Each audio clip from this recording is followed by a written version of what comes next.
Olá pessoal, meu nome é Clóvis Tenório, sou tabelião de notas e protestos no estado de Pernambuco, fui tabelião de notas e oficial do Registro Civil das Pessoas Naturais no estado de São Paulo e oficial do Registro Civil das Pessoas Naturais no estado do Ceará. Sou professor do SES para carreiras de cartório e nesse encontro mais descontraído nós vamos tratar acerca da segunda fase de cartórios, como se preparar em 5 passos. Nós vamos traçar e abordar, fazer alguns breves comentários acerca de 5 passos que devem ser observados por todos nós que pretendemos prestar concurso de cartório no que diz respeito à preparação e ao estudo para a prova de segunda fase, tá bom? Então, desde já eu quero deixar um convite para vocês e a dica mesmo, que vocês se inscrevam no canal do YouTube do SES, tá? Todos os professores do SES são da carreira, então é uma fonte gratuita e é uma fonte sempre atualizada de informações acerca dos certames de cartório, de carreiras jurídicas também, mas no que diz respeito à nossa carreira, dos certames de cartório, sempre com novidades, sempre com tendências de prova, então é uma fonte que não pode ser desprezada por você que está se preparando para concursos de cartório, tá? Então, se inscreve no canal do YouTube do SES, ativa as notificações que você vai estar sempre tendo acesso a conteúdo de qualidade e conteúdo voltado para a sua prova de cartório, tá? Então, pessoal, o que nós vamos tratar, Primeiramente, a gente tem que delimitar como a gente vai estudar para a prova de cartório, Para a prova de segunda fase, tá? Esse nosso encontro vai ser um bate-papo acerca da preparação para a prova de segunda fase de cartórios. Tá? Existe diferença entre a preparação para a primeira fase e a preparação para a segunda fase? Existe, pessoal, diametralmente. Tá? É uma preparação completamente diferente, uma preparação eminentemente voltada para a prática notarial e registral. Tá? Como é que se dá essa preparação? Como é que a gente pode otimizar e racionalizar de forma objetiva essa preparação? Se o candidato chega numa prova de segunda fase, significa que ao longo da sua preparação para a primeira fase, ele acumulou um bom nível de conhecimento acerca do direito e acerca das matérias específicas propriamente ditas, de direito notarial e direito registral, para o seu concurso. Então, o que é que a gente vai fazer na prova de segunda fase? Nós vamos revisar o nosso estudo que nós já vínhamos fazendo para a primeira fase. Entretanto, nós vamos priorizar, nós vamos enfatizar o estudo de peças práticas, dissertações e questões dissertativas. De que forma é feito isso, pessoal? É muito importante que vocês façam isso de forma simulada, tá? Seja através de rodadas de simulados, seja através de um curso de peças práticas. É muito importante que vocês estudem para a segunda fase, reproduzindo as condições que vocês terão no dia da prova, tá? Isso por quê? Para que você chegue no dia da prova e você tenha noção do tempo que você tem para realizar a resposta de cada uma das perguntas, especialmente no que diz respeito à peça prática, que exige uma maior atenção aos detalhes e aos requisitos legais, tá? Ao tempo, ao espaço de caderno de resposta que vocês têm, tá bom? E que vocês estudem de maneira simulada e com vistas aos temas de maior incidência, tá? Vocês não vão continuar estudando de maneira genérica como vocês vinham estudando para a primeira fase, Aqui na segunda fase, nós temos um direcionamento diferenciado, tá bom? Então, muito importante, pessoal. Cria uma rotina de estudos, sempre cronometrando o tempo, sempre de olho no espaço de questões que você tem para responder, tá? De modo que você chegue na prova de segunda fase e não seja pego de surpresa pela prova, tá bom? Então, fica essa dica, é muito importante, o estudo simulado é essencial para quem está se preparando para a segunda fase do certame de cartório, tá? Então, fica essa diferença, tá? A prova de segunda fase do concurso de cartório, como a gente sabe, ela é consultada, pessoal? Então, qual material ele pode ser consultado, A gente sabe que apenas pode ser consultada a legislação seca, tá? Inclusive no que diz respeito aos normativos estaduais, aos atos normativos do CNJ, que alguns trazem modelos, a gente só vai poder consultar na hora da prova os textos de lei seca, né, propriamente dita. Então, como é que a gente já deve se programar para estudar para a segunda fase, né? No nosso momento de estudo, a gente já vai estudar com tudo que não pode ser consultado isolado, tá, pessoal? Para que a gente evite determinadas consultas que não poderão ser feitas quando da prova de segunda fase propriamente dita, tá? Então, muito importante, pega o seu vademecum, seja o seu vademecum específico, tá? Tem vademecums específicos de ótima qualidade no mercado. Quando eu digo específicos, de direito notarial e registral, já pega ele, já isola, tá? O que não pode ser consultado, e o seu treino para a segunda fase, ele já deve ser feito, tá? Nesses moldes, tá? Já com tudo que não pode ser consultado, isolado, tá? Para que você já se acostume àquele ritmo de prova e àquela forma de resposta de questões, tá? Então, muito importante. Pessoal, seguindo aqui, a gente já tratou da diferenciação acerca de primeira fase e segunda fase. Vamos, então, iniciar o estudo do nosso passo a passo, tá? São os nossos 5 passos para o sucesso na prova de segunda fase de cartório, tá? Então, o primeiro passo nós separamos para vocês. Adequação do cronograma de estudo, pessoal. Aqui é que começa a prova, né? Para você se adequar ao seu cronograma de estudo, primeiro você deve ter um exercício de disciplina exacerbado, né, pessoal? O desafio da disciplina começa aqui, tá? Então, independente da quantidade de horas que você tem para se preparar para a sua prova de segunda fase, você deve ter em mente que aquela quantidade de horas, ela deve ser líquida, tá? Que é uma quantidade de horas nas quais você vai se desligar de redes sociais, você vai se desligar do celular e vai focar apenas no estudo da sua prova de segunda fase, tá bom? Então, muito importante traçar um cronograma de estudos e, essencialmente, cumpri-lo, né, pessoal? É muito importante. Você deve definir quantas horas você deve estudar, tá, de cada matéria. Ou seja, a prova de segunda fase ela é uma prova eminentemente prática, né, como o próprio nome já nos sugere. Então, o que você deve enfatizar durante esse estudo? Né? O estudo do direito notarial e registral. Tá? Então, se você tem, vamos supor, 6 horas de estudo por dia, como ficaria uma divisão legal? Você tiraria 4 horas de estudo para direito notarial e direito registral, ou seja, tabelionato de notas, tabelionato de protestos, o registro de imóveis, o próprio registro civil das pessoas naturais. Organizaria esse estudo dessas matérias em 4 horas, ou seja, você vai dar uma ênfase à prática notarial e registral. E durante as 2 horas, as outras 2 horas, você reserva para o estudo dos conteúdos, né, de natureza teórica, que também são objeto de indagação nas provas de segunda fase de cartório, tá, pessoal? Então, muito importante que a divisão seja feita mais ou menos nessa proporção. Se você só tem 4 horas, então você ajusta, né, na proporção em que fique pelo menos dedicado à prática 60% a 70% do seu tempo de estudo, tá? Sendo que a teoria ficaria com os outros 40%, 30% ou 30%, tá bom? Pessoal, uma dica importante e que faz você estudar de forma bem racional, bem esquematizada, estudar sempre linkando a prática e a teoria. Por exemplo, se você hoje vai praticar essa prática de testamento, você no seu horário de estudo teórico, você vai lá e você vai estudar direito das sucessões, sucessão testamentária, tá?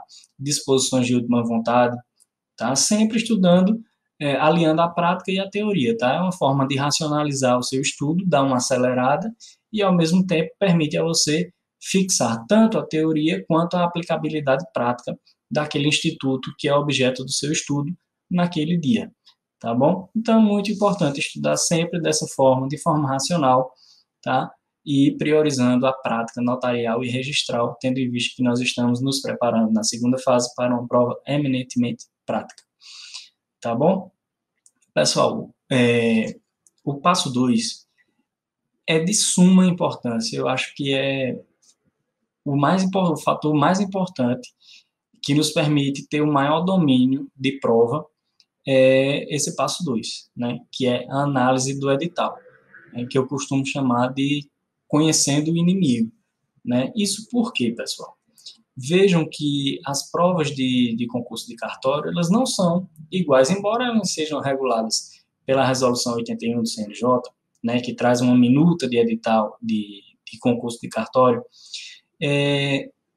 Os concursos não são 100% iguais, tá? Há as suas peculiaridades de acordo com cada banca, de acordo com cada comissão organizadora, de acordo com cada estado da federação para o qual você vai prestar a sua prova de segunda fase, tá? Então, por exemplo, vejamos a peculiaridade do estado de São Paulo. No estado de São Paulo, as provas de segunda fase são divididas por grupos de serventias. Então, você tem uma prova destinada ao grupo do Registro Civil das Pessoas Naturais, uma prova destinada ao grupo de tabelionato de notas e protestos e uma prova destinada ao grupo do Registro de Imóveis. Então, você não pode estudar de forma global no que diz respeito ao direito notarial e registral, no que tange à prova de São Paulo, né? Você vai estudar de forma direcionada. Se você está aprovado naquele grupo específico, por exemplo, do tabelionato de notas, você vai estudar a prática notarial propriamente dita, né? A prática do tabelião de notas, a prática do tabelião de protestos, tá bom? Então, veja que é uma peculiaridade que se destaca e que até o momento só existe no estado de São Paulo, tá? Além disso, a estrutura da prova, ela muda de estado para estado, ou seja, estado de São Paulo, o que é que nós temos? Nós temos 2 questões teóricas, uma questão prática, que é a nossa peça, e uma dissertação, tá? Ao passo que as provas Consulplan, por exemplo, que aplica a prova de Minas Gerais, nós temos 4 questões teóricas, uma prática e uma dissertação. Veja a diferença, né? Então, é importante que a gente estude de forma direcionada para que a gente não seja pego de surpresa pela prova, tá? No que diz respeito ao CESP, nós temos, pelo menos até o concurso do Distrito Federal, nós tínhamos 2 questões discursivas com limite de 30 linhas, uma questão prática com até 120 linhas e uma questão dissertativa com até 120 linhas. Então, veja, pessoal, que o CESP ele já trouxe a limitação de linhas que você vai ter para responder. E é dentro dessa limitação que você vai se preparar para a sua prova de segunda fase, tá? Então, se você está treinando, por exemplo, para uma prova CESP, você não vai treinar de forma livre a quantidade da sua peça prática, a quantidade de linhas da sua peça prática, tá? Você vai sempre se adequar e exercitar o seu poder de síntese para que a sua peça caiba naquele limite máximo de linhas que a banca examinadora determina para a sua prova de segunda fase, tá? Então, é muito importante que vocês analisem o edital, que vocês conheçam a banca, tá? No que diz respeito ao estado de São Paulo, que vocês conheçam cada um dos integrantes da comissão de concurso, que vocês saibam o que cada um daqueles integrantes está escrevendo, qual o entendimento deles, o que é que eles vêm se dedicando no que diz respeito às teses de mestrado e doutorado, tá?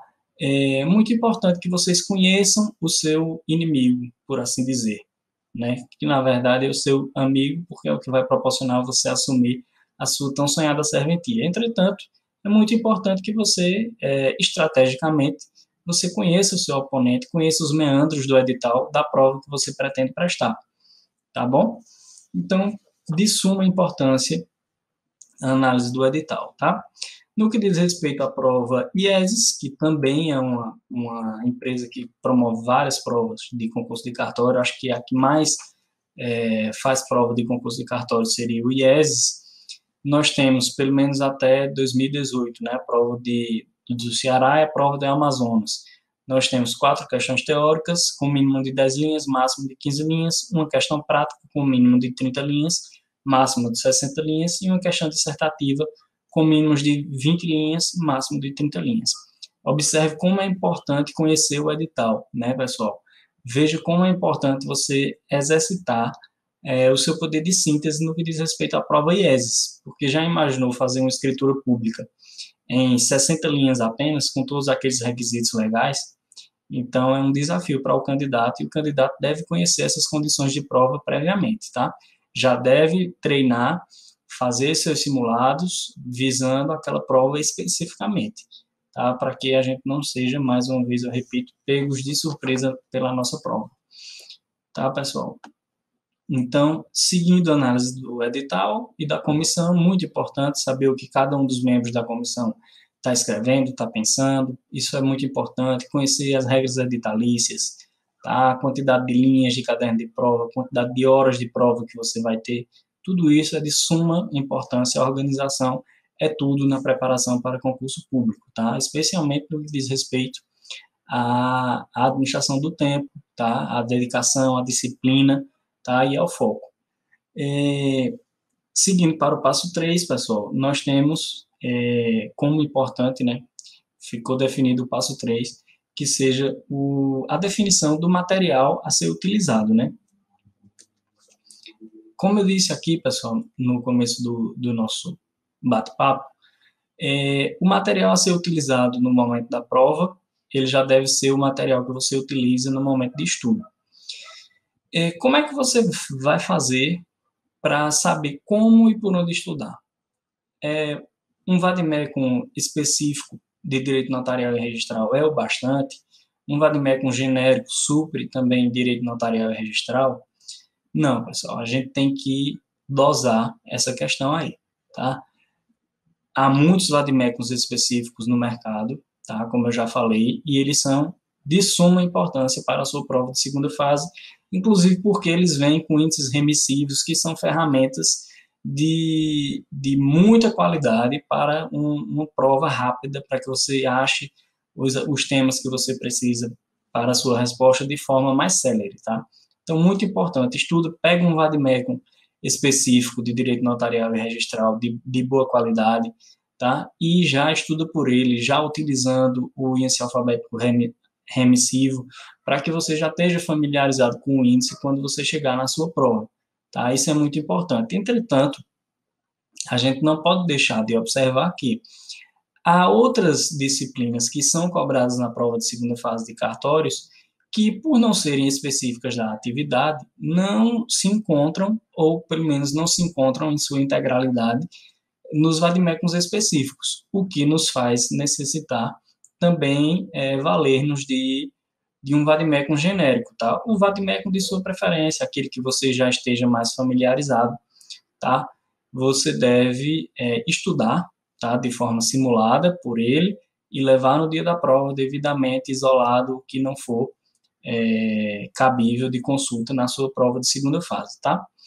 Então, por exemplo, pode cair uma questão de penal, ou processo penal, como cai várias vezes nas provas IESES, ou mesmo na prova de São Paulo, pode vir cobrando uma questão nesse sentido. E aí você não vai ter no seu vade-mecum específico, né?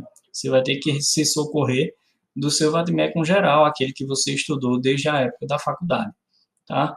Então, muito importante, ambos os vade-mecums são indispensáveis, devem estar isolados, você já deve estudar com eles devidamente isolados, tá? Já deve estudar de maneira simulada, consultando da forma como você vai consultar no dia da prova, ou seja, nada de Google durante o seu estudo.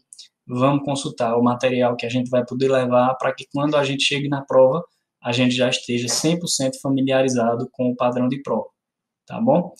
No que diz respeito ao Código de Normas Estaduais, as leis estaduais, tudo isso, como é que a gente vai estudar? No caso da banca IESES, normalmente ela disponibiliza com a marca d'água toda a legislação estadual que pode ser objeto de consulta no dia da prova, tá?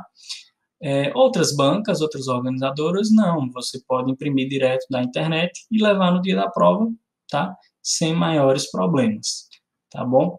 Mas, muito importante, você não pode deixar de levar lei de custas e emolumentos do Estado, a lei que disciplina o Fundo de Ressarcimento do Registro Civil, tá? Tudo isso de acordo com o Estado da Federação para o qual você está prestando a sua prova de segunda fase, tá bom, pessoal? Então, muito importante já estudar, separa logo esse material e já estuda por ele, todo separado, organizado, com o que não pode ser consultado isolado, para que a gente consiga reproduzir todas as condições de prova e que aquele dia de prova, o dia D, o nosso tão esperado dia D, ele seja apenas mais um dia de treino, né? Muito importante. Pessoal, no dia da prova é um dia de estresse, é um dia de muita ansiedade. Então, se a gente chega na prova e não está ainda familiarizado com aquele estilo de resposta de questão, com aquele estilo de prova, com aquele estilo de desafio, é mais um fator de estresse, tá? Então, por isso que eu insisto tanto no estudo simulado, faz rodada de simulado, faz curso de peça prática. Isso é muito importante, são ferramentas auxiliares que o aluno ele tem à sua mão e que dão um diferencial enorme na sua aprovação, tá bom? Então, muito importante. Pessoal, quais os recursos auxiliares que podem ser adotados pelo candidato, né? Já passando aqui para o nosso quarto passo. Pessoal, os recursos auxiliares são os que eu acabei de falar, né? São os nossos cursos de rodada de simulado, nossos cursos de peças práticas, tá? Nossos planos de estudos, o coaching para carreiras de cartório. Tudo isso são ferramentas, tá? Que, obviamente, jamais substituirão o seu esforço pessoal, entretanto, lhe guiarão por caminhos menos tortuosos, né? Ou seja, você irá estudar de maneira mais orientada, digamos assim.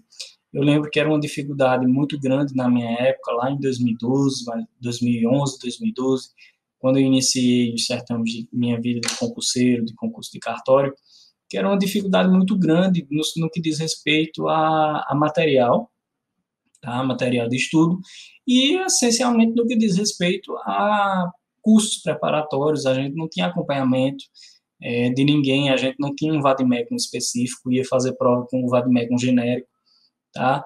E a gente saía estudando meio que tateando. Hoje em dia não, né, pessoal? A gente pode se valer de várias ferramentas, tá? De acordo com o seu perfil, para que a gente consiga fazer a nossa prova da melhor forma, né?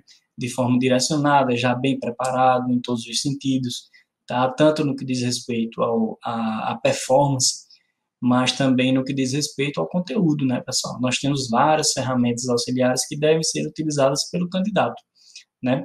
Hoje em dia, a gente já pode fazer a prova de maneira bem mais tranquila do que há, digamos, 8 ou 10 anos atrás, quando eu iniciei a minha carreira nos concursos de cartório, né?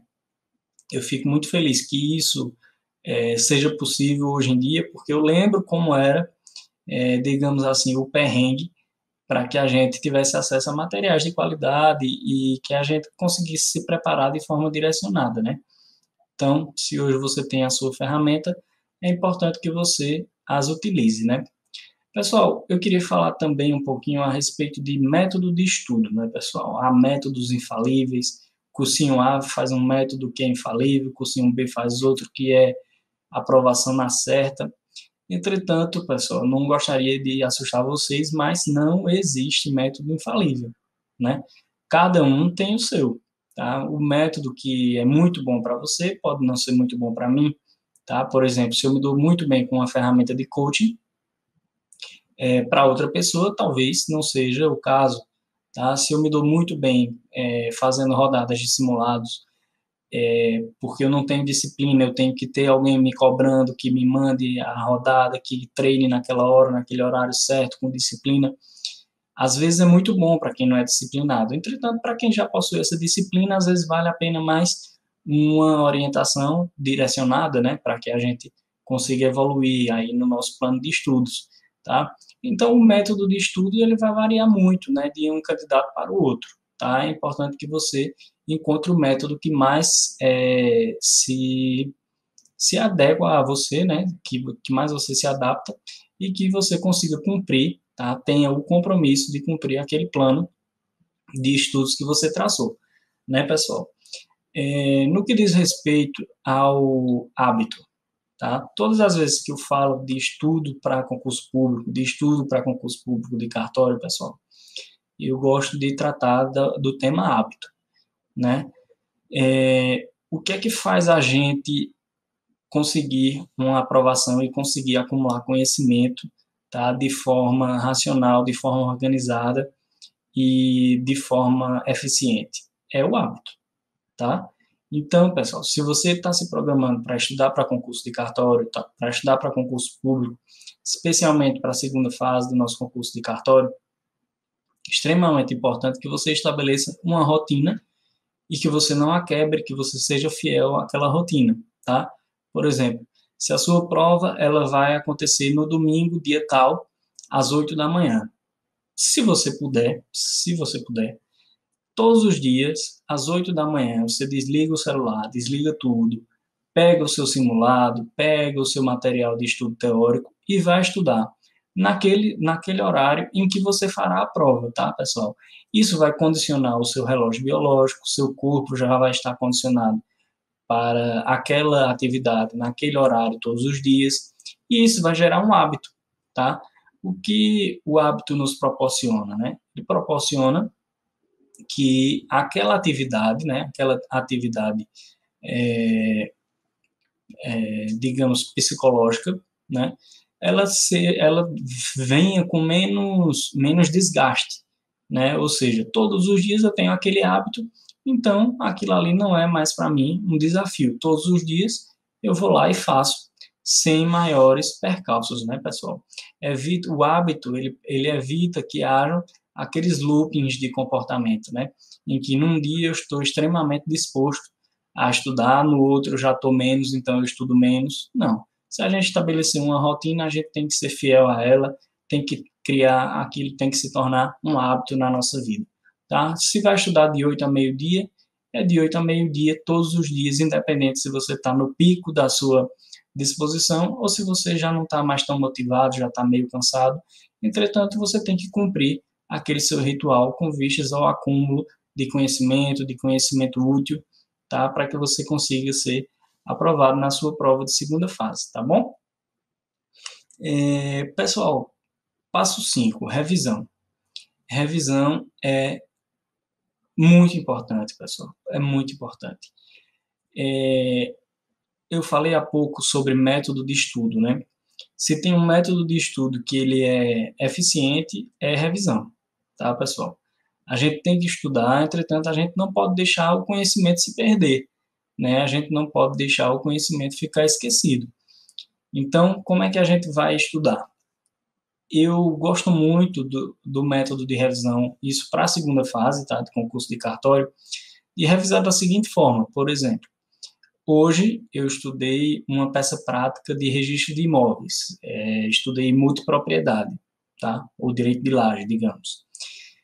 Ok, então fiz a minha peça prática com todos os lançamentos, indicador real, indicador pessoal, instrumentalizei o texto da melhor maneira possível, está cabendo na quantidade de linhas, o meu texto está limpo, está sem erro de português, eu estou revisando, está sem entrelinhas, sem rasuras, está ok. Beleza, no outro dia eu vou rever aquela prática? Não, eu vou na teoria e vou ler acerca daquilo que eu instrumentalizei na minha peça. Ou seja, eu vou criando memórias fotográficas daqueles temas de maior incidência da minha prova de segunda fase. Tá? Por quê? À medida que eu vou estudando a teoria, né, eu vou lembrando de como eu fiz na prática no dia anterior.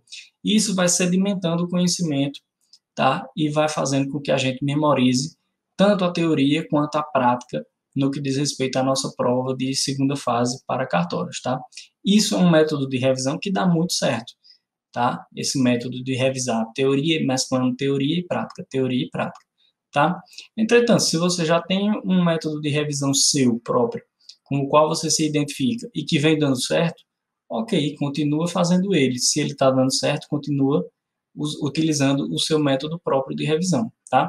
Mas fica essa dica, é um método bastante eficaz, esse método aí de mesclar teoria e prática em dias alternados ou em períodos alternados. Por exemplo, se você estuda 3 horas pela manhã e 3 horas à tarde, ou 2 horas pela manhã, 2 horas à tarde, 2 horas à noite, você pode organizar os seus momentos de revisão entre esses blocos de estudo, entre esses tempos de estudo, tá? Nada obsta que você o faça e é extremamente eficaz esse método de revisão, tá bom? Pessoal, no que diz respeito à prova propriamente dita, né? O que é que a gente vai fazer quando a gente sentar lá na cadeira? Por onde a gente começa? Pessoal, sem sombra de dúvidas, sem medo de errar, eu digo que comece pela peça prática. Por que pela peça prática? A peça prática, pessoal, é onde você vai demonstrar ao seu examinador que você tem capacidade de exercer aquela atividade notarial ou registral para a qual você está se propondo, para a qual você está se candidatando, tá? Então, é na peça prática que você vai dar o seu melhor, tá? Não esquecendo, não menos importante, dissertação e questões teóricas. Entretanto, é a peça prática, a peça-chave da sua prova de segunda fase, tá? Só por isso, não, porque ela tem o maior número de requisitos legais que você deve fazer constar e que, se você não constar, serão objeto de desconto de pontuação. Então, é inteligente da sua parte que você comece pela peça prática, por quê? Porque você vai começar com toda a disposição do seu cérebro para aquela prova, tá? Você vai estar 100% ali atento a todos os detalhes, com raciocínio jurídico a pleno vapor, você vai estar no início da sua prova com todo o gás necessário, tá? Como é que você vai responder sua prova de segunda fase? Faz um pequeno esqueleto, tá, pessoal? De todos os requisitos que devem constar na sua peça. Você faz e começa a fazer a sua peça prática propriamente dita. E aí você vai riscando. O requisito que você já cumpriu, você risca lá no seu rascunho de prova, tá? Não vai fazer no caderno de prova, pelo amor de Deus. Mas é isso, você vai lá e vai riscando no seu rascunho. Todos os requisitos que você for cumprindo, você vai riscando e aí já vai transportando para a sua peça prática, tá? Como é que é esse esquema? Eu vou fazer uma peça prática no rascunho e uma peça prática no caderno de questões? Não, pessoal, isso não seria inteligente e nem você tem tempo para isso, tá? É um esqueleto mesmo, tá? Você pode colocar apenas, por exemplo, qualificação das partes, algum requisito de qualificação específico que alguma das partes tenha, por exemplo, um regime de bens diferente do legal, ou seja, deve haver menção a um pacto antenupcial, seja na escritura pública, seja no ato de registro. Então, você já coloca lá, qualificação das partes, aí coloca um subtópico, pacto antenupcial, para que você não esqueça, tá bom? E assim você vai criando um passo a passo da sua resposta e você vai instrumentalizando no caderno de resposta propriamente dito. No momento em que você fizer o último risco lá no seu rascunho, a sua peça prática estará pronta e acabada, tá? Feito isso, você passa para a dissertação, que, apesar de ter uma estrutura textual específica, uma forma específica, né, com introdução, desenvolvimento e conclusão, a dissertação nada mais é do que uma questão teórica, né? É avaliado também a capacidade do aluno de argumentação, do candidato de argumentação, né, organização textual, coesão, enfim. Entretanto, a dissertação nada mais é do que uma questão teórica, tá?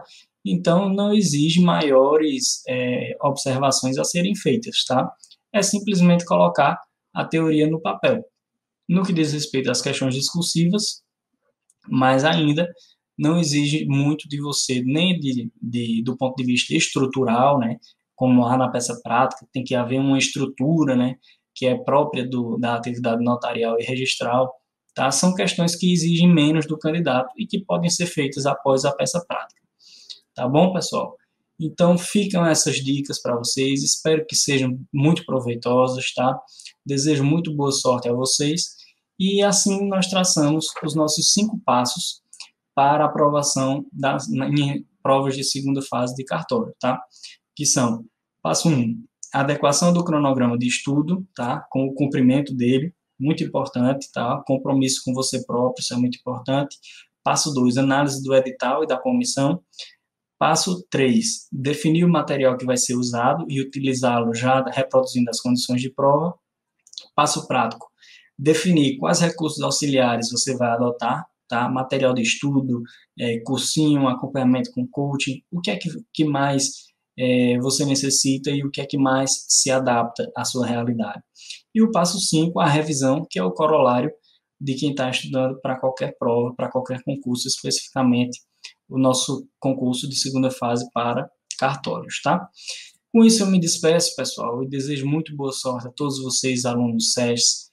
Se inscrevam no nosso canal e ativem as notificações para vocês terem sempre acesso a conteúdo de qualidade, conteúdo produzido por profissionais da carreira. Então, muito obrigado, muito boa sorte a todos vocês. A gente se vê no próximo encontro.